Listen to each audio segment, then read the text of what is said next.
ਚੜ੍ਹਦੇ ਪੰਜਾਬ ਦੇ ਜ਼ਿਲ੍ਹਾ ਗੁਰਦਾਸਪੁਰ ਦੇ ਇੱਕ ਛੋਟੇ ਜਿਹੇ ਪਿੰਡ ਕਾਸਤੀਵਾਲ ਤੋਂ ਉੱਠ ਕੇ ਆਏ ਲੋਕਾਂ ਨੇ ਇਸ ਪਿੰਡ ਨੂੰ ਆਬਾਦ ਕੀਤਾ, ਜਿਹਦਾ ਨਾਮ ਹੈ ਚੱਕ ਨੰਬਰ 37 ਗਾਫ ਬੇ ਰੁੜਕੀ।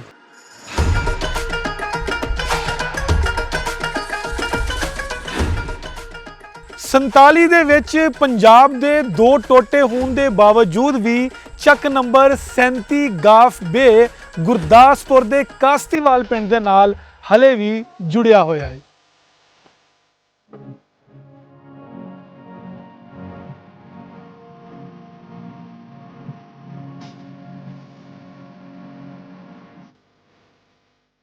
ਇਸ ਪਿੰਡ ਨੂੰ ਰੁੜਕੀ ਕਿਉਂ ਆਖਿਆ ਜਾਂਦਾ ਹੈ? 350 ਸਾਲ ਲੰਘਣ ਦੇ ਬਾਵਜੂਦ ਵੀ ਕਿਸ ਬਜ਼ੁਰਗ ਹਸਤੀ ਦਾ ਮੇਲਾ ਇਸ ਪਿੰਡ ਦੇ ਵਿੱਚ ਹਲੇ ਵੀ ਲੱਗਦਾ ਹੈ।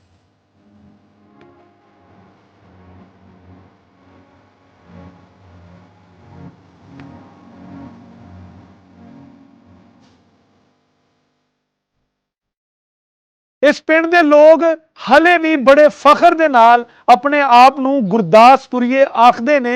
ਇਸ ਤੋਂ ਇਲਾਵਾ ਇਸ ਪਿੰਡ ਦਾ ਜੰਝ ਘਰ ਤੇ ਗੁਰਦੁਆਰਾ ਸਿੱਖਾਂ ਦੀਆਂ ਯਾਦਾਂ ਦੇ ਵਿੱਚ ਸ਼ਾਮਲ ਹੈ। ਇਸ ਪਿੰਡ ਦੀ ਆਬਾਦੀ ਕਿੰਨੀ ਹੈ, ਇਸ ਪਿੰਡ ਨੂੰ ਕਿੰਨੇ ਰਾਹ ਲੱਗਦੇ ਨੇ, ਇਸ ਪਿੰਡ ਦੇ ਵਿੱਚ ਕਿੰਨੇ ਸਕੂਲ ਨੇ, ਇਸ ਪਿੰਡ 'ਚ ਕਿੰਨੇ ਬੋਰਡ ਨੇ, ਇਸ ਪਿੰਡ ਦੇ ਵਿੱਚ ਖੂਹ ਸੀ, ਇਸ ਪਿੰਡ 'ਚ ਹੋਰ ਕੀ ਹੈ, ਤੁਹਾਨੂੰ ਵਿਖਾ ਲਾਂਗੇ।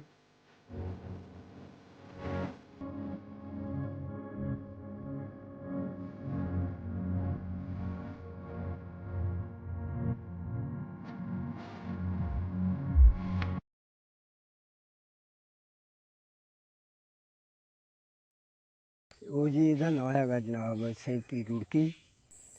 ਰੁੜਕੀ ਦੇ ਉਹਨਾਂ ਨੇ ਕੋਈ ਸਿੱਖਾਂ ਦਾ ਨਾਂ ਰੱਖਿਆ ਸੀ, ਉਸ ਨੇ ਚੱਕ ਨੰਬਰ 37 ਅਤੇ ਇਹਦੇ ਕੋਲ ਤਕਰੀਬਨ 60-65 ਮਰਬਿਆਂ ਦੇ ਵਿੱਚ ਵਾਕਿਆ ਹੈ। 2 ਮਰਬੇ ਵਿੱਚੋਂ ਪਿੰਡ ਦੇ ਕੱਢ ਲਓ, ਬਾਕੀ ਸਾਰੀ ਵਾਹੀ ਬੀਜੀ। ਅੱਛਾ, ਇਸ ਤੋਂ ਜਿਹੜੀ ਸਾਈਡ ਤੋਂ ਦੇ 4 ਚਫੇਰੇ ਪਿੰਡ ਨੇ, ਇੱਧਰ ਹੈਗਾ 36 ਚੱਕ ਚੜ੍ਹਦੀ ਸਾਈਡ, ਮਸ਼ਰਕ ਮਗਰਬ, ਸ਼ਮਾਲ ਜਨੂਬ, ਠੀਕ ਹੈ। ਇਹ ਜਿਹੜਾ ਇੱਧਰ 36 ਚੱਕ ਵਾਕਿਆ ਹੈ, ਇੱਧਰ ਆ 36 ਚੱਕ ਪਿੰਡ।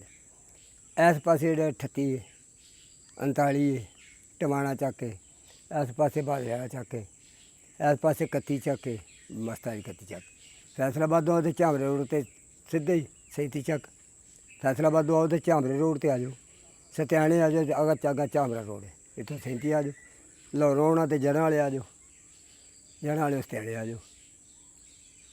ਲਾਹੌਰੋਂ ਆਉਣਾ ਤੇ ਇੱਧਰੋਂ ਦੀ ਆ ਜਾਓ, ਫੈਸਲਾਬਾਦ ਆਉਣਾ ਤੇ ਇੱਧਰੋਂ ਦੀ ਆ ਜਾਓ। ਅਕਾੜੇ ਵੱਲੋਂ ਆਉਣਾ ਤੇ ਫਿਰ ਵੀ ਇੱਥੇ ਤਾਲੇ ਸਤਿਆਣੇ ਆਣ ਕੇ ਉਤਰ ਜਾਓ। ਸਤਿਆਣਾ ਅੱਡਾ ਲੱਗਦਾ, ਅਕਾੜੇ ਆਰਫ ਵਾਲਾ ਇੱਧਰ ਜਿੱਥੇ ਵੀ ਹੈ ਨਾ ਰੋਡ, ਇਹ ਸਾਰਾ ਸਤਿਆਣੇ ਲੱਗਦਾ। ਸਤਿਆਣੇ ਰੋਡ 'ਤੇ ਵਾਕਿਆ ਨੇ। ਸਾਨੂੰ 1951 ਦੀ ਮੇਰੀ ਪੈਦਾਇਸ਼ ਅਤੇ 2024 ਚੱਲਣ ਡਿਆ। 74 ਸਾਲ ਅਤੇ 6 ਮਹੀਨੇ ਮੇਰੀ ਉਮਰ ਬਣਦੀ। ਇਹ 'ਚ 2 ਮੋਗੇ ਨੇ ਜਨਾਬ।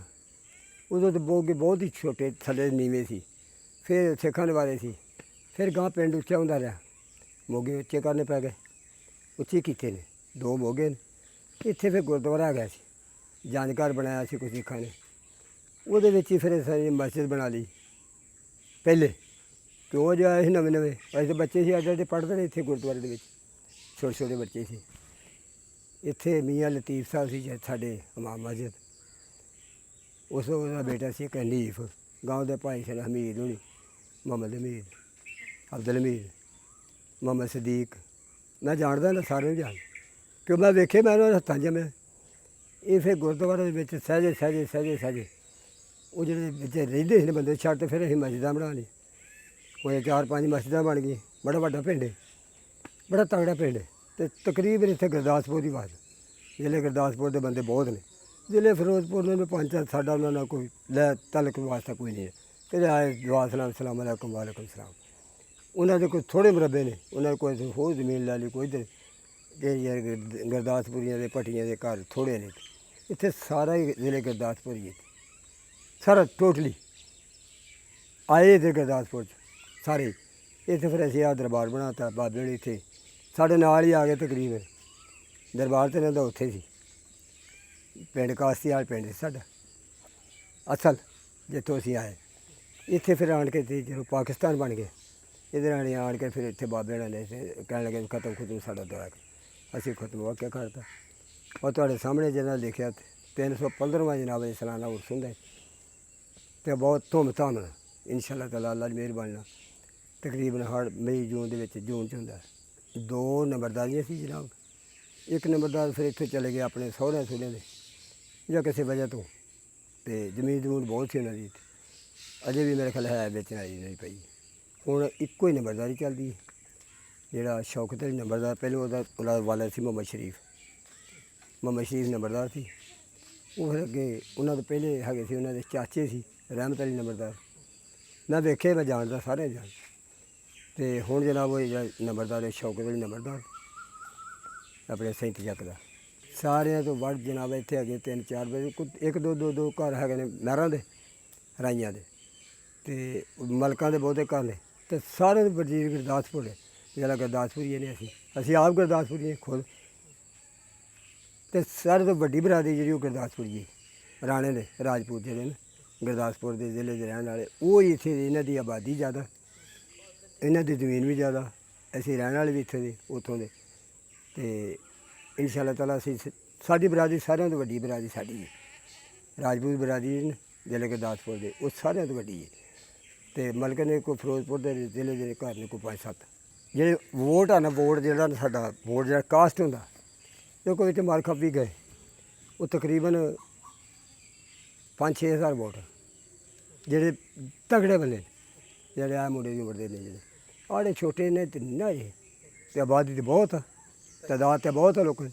ਡਿਸਪੈਂਸਰੀ ਹੋਈ ਸੀ ਮਨਜ਼ੂਰੀ ਇੱਥੇ, ਅਤੇ ਪਿੰਡ ਦੇ ਤੈਨੂੰ ਪਤਾ ਹੀ ਫਿਰ ਦੁਸ਼ਮਣੀ ਚੱਲ ਪੈਂਦੀਆਂ ਬੰਦੇ, ਉਹ ਵਿੱਚੋਂ ਲੱਗੇ 36 ਵਾਲੇ, ਇਹਨਾਂ ਨੂੰ ਪਤਾ ਨਹੀਂ ਲੱਗਾ, ਉਹ ਲੈ ਕੇ 36 ਬਣ ਗਿਆ ਡਿਸਪੈਂਸਰੀ। ਸਾਡੇ ਕੋਲ ਹਸਪਤਾਲ ਕੋਈ ਨਹੀਂ, ਡਿਸਪੈਂਸਰੀ ਇਹੋ ਹੀ ਹਸਪਤਾਲ ਜਿਹੜਾ ਛੋਟਾ ਉਹ ਬਣਿਆ ਇੱਥੇ 36 ਚੱਕ। ਅਤੇ ਸਕੂਲ ਇੱਥੇ ਕੁੜੀਆਂ ਦਾ ਵੀ ਅਲੱਗ, ਬੱਚਿਆਂ ਦਾ ਅਲੱਗ, 2 ਸਕੂਲ ਅਤੇ 5 ਮਸਜਿਦਾਂ ਤਕਰੀਬਨ 4-5 ਮਸਜਿਦ। ਅੱਜ ਦੇ ਕੋਲ ਪਰ ਬੈਠੇ ਇਹ ਵੀ ਮਸਜਿਦ, ਉਹ ਵੱਡੀ ਮਸਜਿਦ ਹੈ, ਅੱਗੇ ਸ਼ਾਮਾਂ ਵਾਲੀ ਮਸਜਿਦ ਉਹ ਪੁਰਾਣੇ ਵਾਲੀ, 4-5 ਮਸਜਿਦਾਂ ਬੜੀ ਵੱਡੀ ਆਬਾਦੀ ਹੈ ਕਿ ਥੋੜ੍ਹਾ ਜਿਹਾ ਪਿੰਡ ਨਹੀਂ। 2 ਮਰਬੇ 'ਚ ਵਾਕਿਆ 2-3-2.5 ਮਰਬੇ 'ਚ ਕੋਈ ਨਹੀਂ ਜੀ। ਫੁੱਟਬਾਲ ਘੱਟ, ਸਾਰਿਆਂ ਤੋਂ ਘੱਟ। ਕਬੱਡੀ ਜਿਹੜੀ ਉਹ ਬਹੁਤ ਚੰਗੇ ਪਲੇਅਰ ਨੇ, ਕਬੱਡੀ ਨੂੰ ਆਮ ਬੰਦੇ ਪਸੰਦ ਕਰਦੇ। ਕਬੱਡੀ ਅਸੀਂ ਇੱਥੇ ਕਰਵਾਈ ਦੀ ਸਾਲ ਬਾਅਦ, ਅਤੇ ਕਬੱਡੀ ਖੇਡਦੇ ਮੁੰਡੇ ਸੋਹਣੇ ਕਬੱਡੀ ਪਲੇਅਰ ਨੇ। ਹੋਰ ਕੋਈ ਨਹੀਂ। ਫੁੱਟਬਾਲ ਦੇ ਤੈਨੂੰ ਪਤਾ ਗਾਂ ਬੱਚੇ ਜਿਹੜੇ ਨਾ, ਇਹ ਗਾਂ ਇਹਨਾਂ ਨੂੰ ਖਿਡਾਏ ਅਤੇ ਫਿਰ ਇਹਨੂੰ ਕੋਈ ਕ੍ਰਿਕਟ ਨਹੀਂ ਆਉਂਦੇ ਸਕੂਲੋਂ, ਕੋਈ ਮਾੜੀ ਮੋਟੀ ਹੈ ਨਾ, ਇਹਨਾਂ ਨੂੰ ਪਤਾ ਹੀ ਨਹੀਂ ਵਿਚਾਰੇ ਕ੍ਰਿਕਟ ਹੈ ਨੇ ਟੀਮ, ਪਰ ਬਹੁਤ ਘੱਟ। ਜ਼ਿਆਦਾ ਤੋਂ ਜ਼ਿਆਦਾ ਕਬੱਡੀ ਰਾਣਾ ਅਸ਼ਫਾਕ, ਵਲਦ ਮੁਹੰਮਦ ਤਫੈਲ ਜ਼ਿਲ੍ਹੇ ਗੁਰਦਾਸਪੁਰ ਦੇ, ਸੂਫੀ ਮੁਹੰਮਦ ਆਜ਼ਾਦ, ਵਲਦ ਬਦਰਦੀਨ। ਸਹੀ ਗੱਲ, ਜਿਹੜੇ ਬੰਦੇ ਸਹੀ। ਅਤੇ ਉਸ ਤੋਂ ਬਾਅਦ ਸੀ ਰਸ਼ੀਦ ਭੱਟੀ ਜ਼ਿਲ੍ਹਾ ਫਿਰੋਜ਼ਪੁਰ ਦਾ, ਉਹ ਵੀ ਫੌਤ ਹੋ ਗਿਆ। ਨਸੀਰ ਭੱਟੀ ਸੀ ਉਹਨਾਂ ਦਾ ਪੁੱਤਰ, ਉਹ ਵੀ ਫੌਤ ਹੋ ਗਿਆ। ਹੁਣ ਜਿਹੜੇ ਬੰਦੇ ਚੱਲਦੇ ਸੀ ਨਾ, ਉਹ ਹੈਗਾ ਸੀ ਕੁਮੀਦ ਦਾ ਨੰਬਰਦਾਰ ਰਾਣਾ ਤਾਰਕ, ਅਤੇ ਸਾਰਿਆਂ ਤੋਂ ਵੱਡੀ ਜਿਹੜੀ ਬਹੁਤੀ ਸੀ ਉਹ ਸ਼ੌਕਤ ਅਲੀ ਨੰਬਰਦਾਰ ਸੀ, ਅਤੇ ਰਾਣਾ ਮੁਹੰਮਦ ਇਸ਼ਫਾਕ, ਵਲਦ ਮੁਹੰਮਦ ਤਫੈਲ, ਅਕਰਾਮ ਅਕਬਰ, ਵਲਦ ਗੁਲਾਮ ਅਕਬਰ। ਅਤੇ ਉਹਨਾਂ ਦੀ ਵਾਹਵਾ ਇੱਥੇ ਜ਼ਮੀਨ ਜਮੂਨ ਵੀ, ਅਤੇ ਵਾਹਵਾ ਬੰਦੇ ਨਾਈਸ ਬੰਦੇ ਜਿਹੜੇ ਲੋਕਾਂ ਦੀ ਖਿਦਮਤ ਕਰਨ ਵਾਲੇ ਬੰਦੇ। ਇੱਕ ਬੰਦਾ ਹੋਰ ਸੀ, ਉਹ ਵਿਚਾਰਾ ਫੌਤ ਹੋ ਗਿਆ, ਗਾਂ ਬੱਚੇ ਨੇ, ਉਹ ਸੋਫੀਆ ਸਮਝ ਸੀ ਜੱਟ। ਖਾਣ ਪੀਣ ਦੇ ਬਾਰੇ ਤਾਂ ਗੁੜ ਗਾੜੀ ਹੁੰਦਾ ਸਿਆਲ ਨੂੰ, ਉਹ ਬੜੀ ਸਗਾਤ ਮਸ਼ਹੂਰ ਹੈ, ਅਤੇ ਚੰਗਾ ਇੱਥੇ ਗੁੜ ਗੜ ਬਣਦਾ, ਕਮਾ ਸ਼ਮਾ ਠੀਕ ਹੈ। ਅਤੇ ਹੋਰ ਇੱਥੇ ਤੈਨੂੰ ਪਤਾ ਦੁਕਾਨਾਂ 'ਤੇ ਫਿਰ ਇੱਦਾਂ ਹੀ ਆ, ਇਹ ਸਗਾਤ ਜਿਹੜੀਆਂ ਬਹੁਤੀ ਉਹ ਆ ਰੋਹ ਗੋੜੀ ਹੈ, ਆਹ ਜਿਹੜੇ ਸਾਡੇ ਪਿੰਡ ਦਾ ਬਣਦਾ ਸਹੀ ਬਹੁਤ ਮੁਹੱਬਤ ਨਹੀਂ, ਬੜੇ ਤਲਕ ਵਾਲੇ ਬੰਦੇ, ਮੁਹੱਬਤ ਵਾਲੇ ਬੰਦੇ ਨੇ ਵੀ ਨਹੀਂ। ਕੋਈ ਬਾਹਰੋਂ ਬੰਦਾ ਆ ਜਾਂਦਾ ਜਾਂ ਕੋਈ ਨਹੀਂ, ਉਹ ਨਹੀਂ, ਅਖਲਾਕ ਵਾਲੇ ਬੰਦੇ, ਅਖਲਾਕ ਵਾਲੇ ਬੰਦੇ।